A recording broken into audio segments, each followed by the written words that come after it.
I'm Semil Shah, and I'm here at Benchmark Capital in San Francisco to have a discussion with one of the general partners here, Peter Fenton.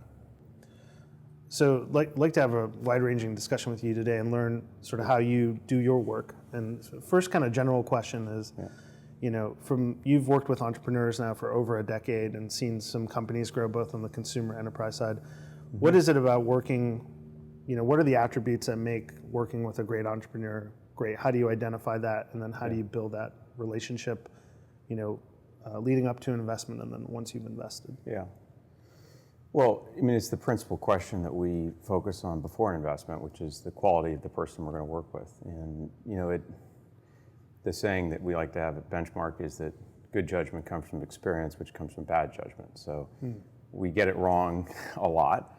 But what's interesting is when you get it right. And, I think there are three attributes that I try to be reductionist about, that define the greatness that we see in our world. And it's, I think, universal. So, and this is perhaps too precise, but I think you'll see these characteristics in a Jack Dorsey, a Lou Cerny, a Dick Costolo, a Steve Jobs, the list goes on, or Jeff Bezos. Firstly, I think there's a just profound, deep, innate motivation.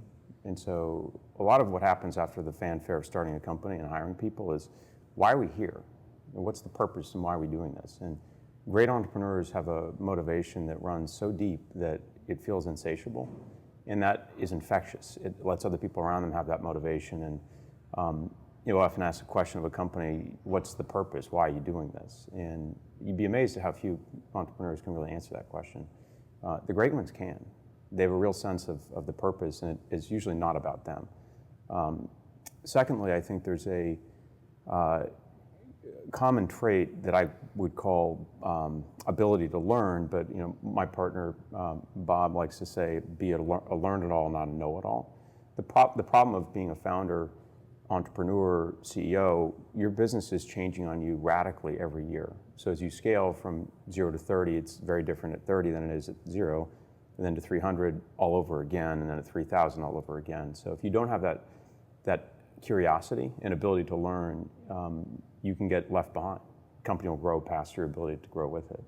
And being a learn-it-all means you have to be very self-effacing around what you do and don't know, apply critical thinking, don't assume that what you've been told is right. And that trait is a muscle, I think, that you have to continually work on. And sometimes people lose that as they achieve success, and they become know-it-alls, and they're full of advice. And it's one of the things we aspire to do in our business is accept humbly that we don't know a whole lot. But we do have an ability to learn quickly, and which is why I've tried to invest in things like consumer internet and enterprise, because I think that's one of the great assets that we can bring is that curiosity to a company.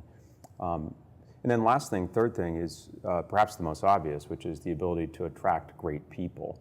And it's not as simple as build a great team.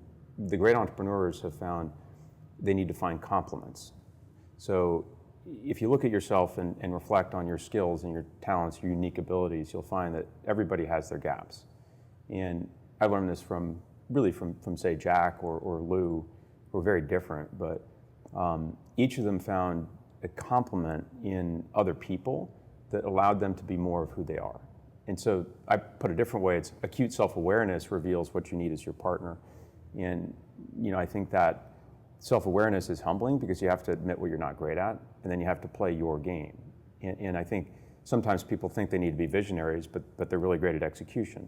And other times people are great at relationships, but they're not as good at execution. Well, you have to find your complement. And I think there's different dimensions of entrepreneurial leadership that vary by the character of the people that inhabit those roles. And so the great entrepreneurs figure that out. They find their complements. This is, of course, if you look at what Steve did at Apple with Tim Cook, and people really balanced the stuff he wasn't great at so that he could be obsessive about the stuff he was.